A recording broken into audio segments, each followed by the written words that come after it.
Досым, өмірде бәрі табылады. Ақшада, атақта, мүмкіндікте. Бірақ сендей шынайы жан сирек табылады. Сенің жүрегіңнің тазалығы, ниетіңнің адалдығы мен үшін үлкен байлық. Қиналған сәттерімде жанымнан табылғаның, үнсіз қолдау көрсеткенің ешқашан ұмытылмайды. Алла саған кең жүрек берген, енді соның қарымын бақытпен, тыныштықпен, берекемен қайтарсын. Көзіңнен мұң емес, қуаныш көрінсін.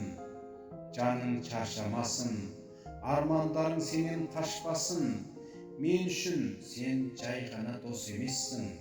Сен өмір жолымдағы ең қымбат адамдардың бірісің. Жан досым.